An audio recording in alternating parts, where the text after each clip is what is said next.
Joining us right now is the host of the Monica Crowley podcast and a former Assistant Secretary of the Treasury, Monica Crowley. Monica, great to have you back with us. Hey, Vince, great to be back. Thank you for having me. Tim Walz, the media telling me today that he is very folksy and very accessible, and he's going to really appeal to middle America. What do you think of that?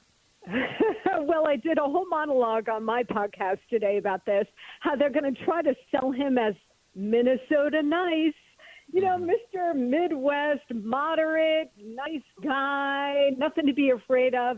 This guy is the most radical pick for the vice presidency in American history.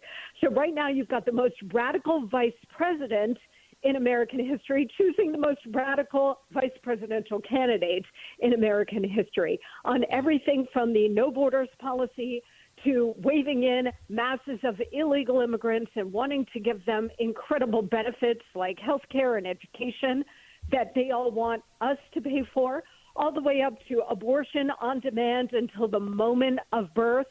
Every single thing about Tim Walz screams radical. And frankly, when you look even more closely at both Kamala and Tim Walz, Vince, what you see is that they are very committed Marxists who are totally invested in the left's deliberate destruction of the country.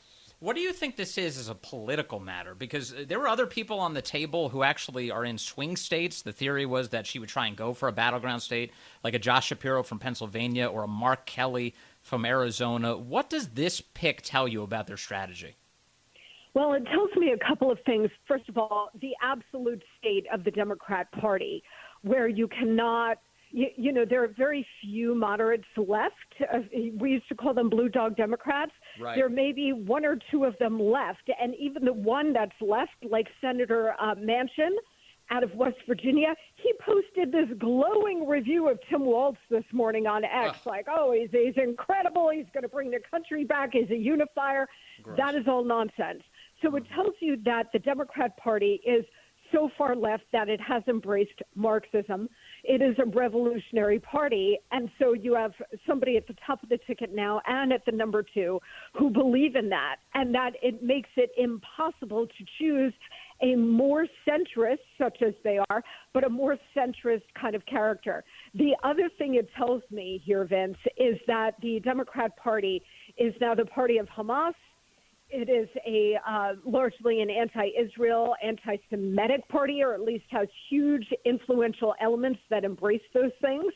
And those elements made it very difficult to choose the better choice, which would have been Josh Shapiro, the governor of Pennsylvania. Pennsylvania, obviously a critical swing state.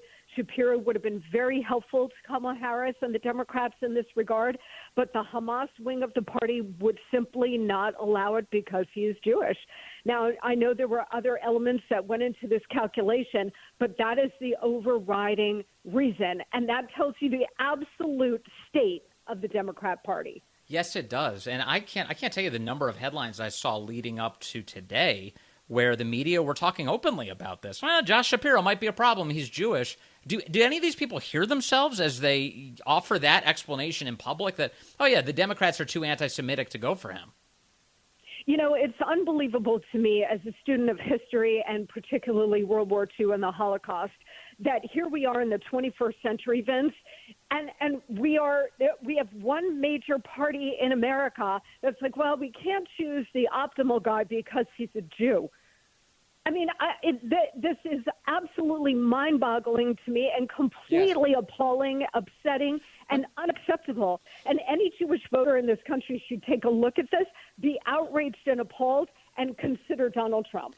Monica Crowley, one of the other things about the VP selection process, now that it's concluded, but worth looking back at, is that they only chose from among white men.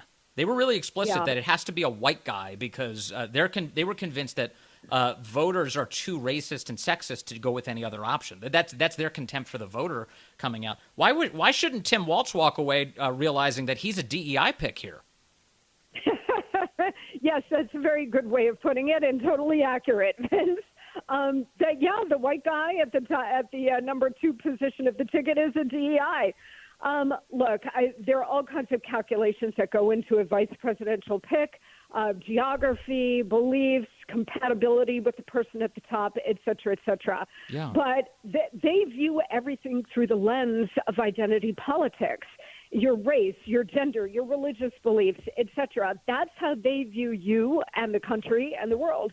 So that is what went into this. And I think that they believe, like, oh, this country is so racist, they can't take two women. So Gretchen Whitmer was out of the running. Right. The country can't take, two people of color. So forget that. And, there was some consideration about Pete Buttigieg, which I think there was somebody very high up in the Democrats, maybe it was Hillary Clinton, but there was somebody very prominent among the Democrats pushing Pete Buttigieg. And I guess the calculation is, the country is homophobic, too, so we can't have that. So you get the standard issue Marxist white guy out of Minnesota. The standard issue Marxist white guy. It's amazing, isn't it? And so let's talk about some more of these positions. The claim was that he had an A rating at one point with the NRA, but I'm seeing today the NRA is releasing statements going, this guy's a political chameleon. Those are their words.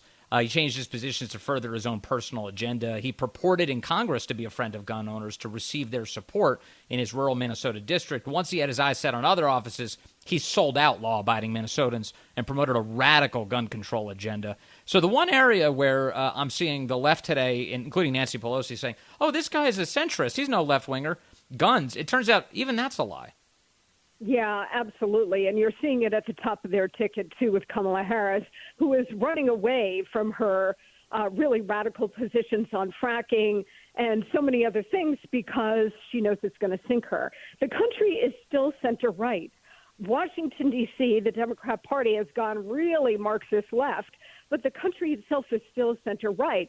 So you're going to see this guy say, oh, look, I embrace the Second Amendment and all of these things. It's not true. He is a chameleon as well. And, there's another big point to all of this, Vince, which is it used to be we have 50 states and every governor and every state house, every legislature sort of did their own thing because they did what they were supposed to do, which is reflect the views and the wishes of their immediate constituents, right? So It was possible to have, maybe a far left president, but, you'd have governors around the country who were Democrats who were more middle of the road. What's happened over the last, 20, 30 years is that everything has become nationalized and it's all become federalized. So there is no such thing anymore as sort of a go your own way, centrist Democrat governor, for example. They all embrace the national agenda of the Marxists at the very top because they know if they don't, they're going to be sidelined, they're going to be marginalized, they're not going to get what they want. So they're all, and maybe a lot of them are true believers as well. So all of them now across the country, no matter what state they're in, they're embracing the national, very radical agenda, and that also applies to Tim Walz. Yeah, we're watching. That's true for Democrats. That's not true for Republicans, by the way. There's lots of Republican governors, or several at least, who are perfectly happy to kick dirt in the face of the National Republican Party and still call themselves Republicans. Larry Hogan comes to mind. It's just like It's funny how the left has established this uniformity of purpose and certainly of tyranny. Meanwhile, the right fights amongst themselves. Yeah, I know. The Republicans, conservatives, we've always been a bit of a hot mess.